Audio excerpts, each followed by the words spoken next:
नमस्कार मित्रांनो, कुण्या राजाची ग राणी या मालिकेच्या आजच्या भागामध्ये मृण ही गुंजाला भेटल्यानंतर बाहेर येते आणि ती विचार करत असते की कबीरने तिला जे काही सांगितले आणि ती विचार करते की माझ्या डोक्यामध्ये हा विचार काय येतो आणि त्या मुलीचा हात माझ्या हातात घेतल्यानंतर असं फिलिंग माझ्यामध्ये काय झालं होतं आणि हे फिलिंग्स मी कधीच अनुभवलेलं नव्हतं। मैत्रिणीचा स्पर्श होता की एका बहिणीचा, तोच मला समजेना। आणि जेव्हा कबीर तिला डोंगरवाडीवरून घेऊन आला, कबीरने हे मला का सांगितले नसेल। मृणाई विचार करते की नको कबीरबद्दल असा घाण विचार करण्यासाठी, म्हणून ती गाडीत बसते। त्यानंतर इकडे सुधाही गुंजाला म्हणते, अगं शेजारील काकूची ते ओटी भरण्याचा कार्यक्रम आहे आणि रेशीम आणि विजया तर पुढे गेल्या, मी जरा जाऊन येते, तू जरा इकडे लक्ष दे। गुंजा म्हणते की नाही, काही काळजी करू नका, तुम्ही खुशाल जा। त्यानंतर इकडे कबीर आपल्या लॅपटॉपमध्ये आपण जे काही डोंगरवाडीबद्दल प्रेझेंटेशन बनवलेले आहे तो आपल्या सरांना दाखवतो आणि तेथे गेल्यानंतर काही दिवस सत्यजित मला भेटला नाही, पण त्यानंतर तो मला भेटला, म्हणून सत्यजित एक क्रिमिकल आहे हे सर्व त्या सत्यजित बद्दलचे जे काही फोटो आहे ते सरांना दाखवत असतो। आणि जगासमोर सत्यजित हा क्रिमिकल जरी असला, पण सत्यजित क्रिमिकल कसा बनला हे जगासमोर आता आपण दाखवायला हवे। आणि सगळ्या जुन्या फाईल आहे त्या ओपन करायला कशा मी लावतो हे बघतच राहा, असे कबीर सरांना सांगतो। तर लगेच सर खुश होऊन कबीरला म्हणतात की तुझी जी काही डोंगरवाडीची विजिट आहे ती एकदम अशी वर्ल्ड ठरली, कारण शेवटच्या बॉलवर सिक्सर मारला तू। कबीर म्हणतो की सर हे मॅनेजमेंटला सर्व काही पटणार का? तर सर म्हणतात की कबीर तू टेन्शन घेऊ नको, हे सर्व मी हँडल करतो। सर मीटिंग हँडल करून आपण हे प्रेझेंटेशन त्यांच्या समोर ठेवूया आणि अपॉइंटमेंट मी घेतो। तर त्यातील दुसरे सर म्हणतात की कबीर खरंच तू खूप सॉलिड अशी न्यूज घेऊन आला, त्याबद्दल तुझे कॉंग्रॅच्युलेशन्स। त्यानंतर इकडे गुंजा ही काकांच्या रूममध्ये येते आणि ती आरसा ही फ्रेश करत असते। तेवढ्यात आरशासमोर जेव्हा गुंजा बघते आणि तिला मृणाईबद्दलचे सर्व काही क्षण आठवतात आणि गुंजा तू हे काय करतेस, साहेबांचे आयुष्य बर्बाद करते, या घरात तुझी जागाच काय असे आपल्या मनाशी ती ठरवत असते। तेवढ्यात काका हे शेजारी पेपर वाचत असतात आणि त्यांना अचानक खूप असा त्रास होऊ लागतो। तर गुंजा खूपच घाबरते आणि लगेच धावत असती बाहेर रेशीमताई आणि जे काही सोबत असतं त्यांच्याकडे येते, पण रेशीमने आपल्या कानात जे काही ब्लूटूथ असतात ते घातलेले असतात। तर गुंजा म्हणत असते की अहो तुमच्या बाबांना खूप त्रास होतो। तर रेशीम ही गुंजावरच ओरडते आणि पुन्हा मोबाईलमध्येही व्यस्त होते। तर गुंजा धावतच सुबोधकडे येते आणि सुबोधची एक अचानक महत्त्वाची सरांबरोबर मीटिंग चालू असते आणि त्यांच्या कानात सुद्धा हे ब्लूटूथ असतात। तर ते गुंजाला तेथून जाण्यासाठी सांगतात, तर गुंजाचा नाईलाज असतो आणि गुंजा धावतच ही किचनमध्ये येते आणि तेथून एक कांदा घेते। तर रेशीम बघते की गुंजाची काय धावपळ चालू आहे, म्हणून ती रेशीम मागे पाठोपाठ रूममध्ये येते। गुंजा म्हणते की ताई तुम्ही बाबांच्या शर्टची बटन काढा, त्यांना खूप त्रास होतो।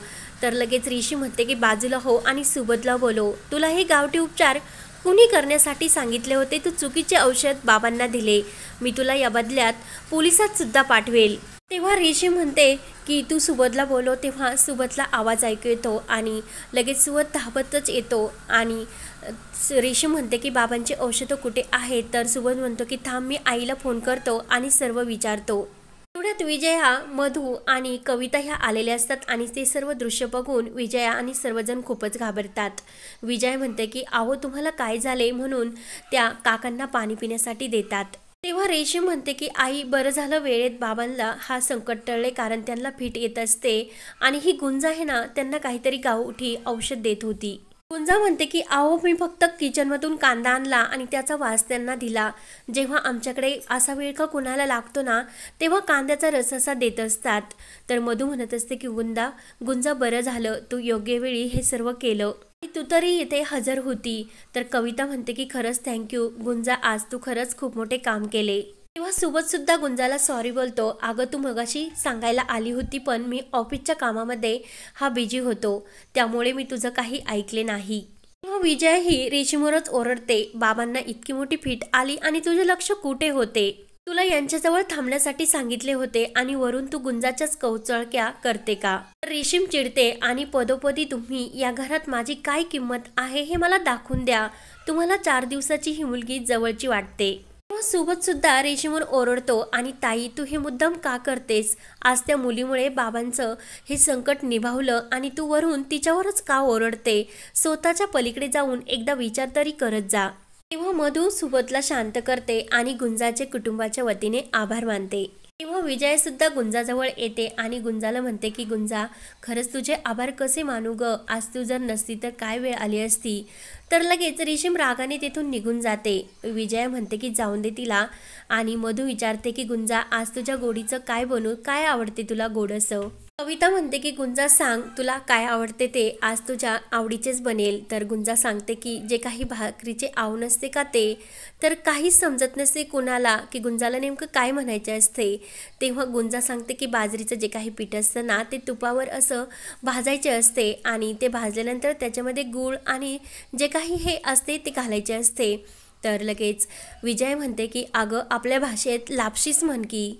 त्यानंतर इकडे विजय ही जेवणासाठी बसलेली असते आणि सर्व काही तिच्या आवडीचे असते म्हणून ती मम्माला थँक्स बोलते.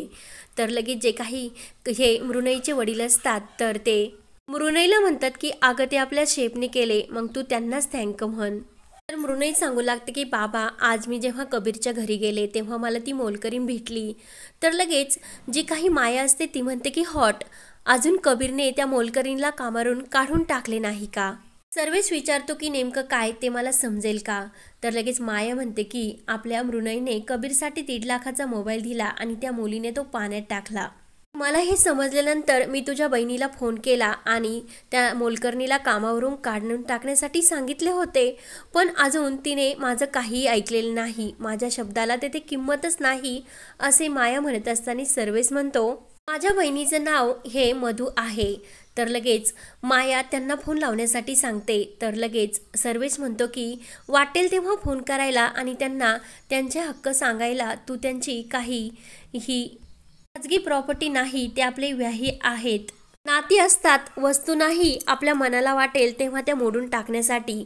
तेव्हा सर्वेश रागाने मायाला फोन खाली ठेवण्यासाठी सांगतो. माया म्हणते की सर्वेश आपली मृणई त्या घरामध्ये लग्न करून जाणार आणि त्या मोलकरणीचा मृणईला त्रास होऊ शकतो हे तुला का समजत नाही? सर्वेश म्हणतो की जे काही आहे त्या घरातील ते माणसं बघून घेतील, आपण त्यामध्ये पडायचा कोणता हक्क आहे आपल्याला? माया रागाने आतमध्ये निघून जाते. तर लगेच मृणई ही बाबांना म्हणते की बाबा माझी चूक झाली, तो विषय आत्ता मी घ्यायलाच नको होता. मृणई म्हणते की बाबा कबीरचे हे बोलणे वागणे मला सुद्धा पटले नाही, कारण घरात एक मोलकरीण आणली कबीरने मला एका शब्दाने सुद्धा सांगितले नाही. तर हा सर्वेश म्हणतो कबीरने घरातून एक मोलकरीण आणली हे सुद्धा तुला सांगायला हवे का?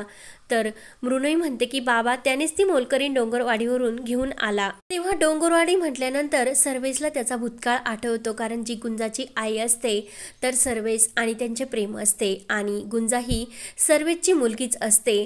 म्हणून जो काही मृणईला गुंजाचा स्पर्श झालेला असतो तो एका बहिणीचा असतो आणि सर्वेशला सर्व आठवते.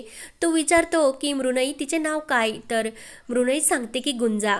त्यानंतर इकडे कविता आपले जे काही नैतिक आणि नित्य असते त्यांना दूध पिण्यासाठी सांगत असते, मात्र ते तिचे काही ऐकत नसतात. तेवढे तेथे गुंजा येते आणि गुंजा म्हणते की वहिनी माझ्याकडे ते ग्लास.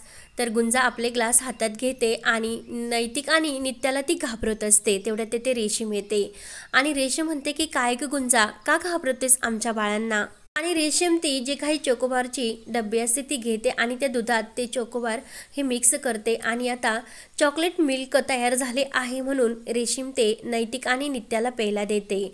तेव्हा गुंजासुद्धा जे काही डब्बे असते ती घेते आणि त्यातील जे काही चोकोबार असते ते ती चाटू लागते आणि खरंच म्हणते की हे अमृत आहे आणि मी सुद्धा घेऊ का? म्हणून कविता म्हणते की अगं बाबांना अगोदर चहा दे, तू सुद्धा एक लहान मुलासारखीच आहे. म्हणून कविताला सुद्धा हसू येते. तर हा भाग येथे संपतो.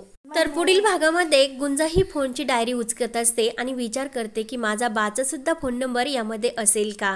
तर सर्वेश हा जेव्हा मधूच्या घरी येत असतो आणि त्याच वेळेस गुंजा ही दरवाजा उघडते, म्हणजे गुंजाचा जो काही बाप असतो तो मृणईचे जे काही वडील असतात तेच असतात. तर आता गुंजा आणि मृणई ह्या एकमेकींच्या बहिणी आहे, हे सत्य कसे समोर येणार हे पाहण्यासाठी आपल्या चॅनलला नक्की सबस्क्राईब करत राहा. धन्यवाद.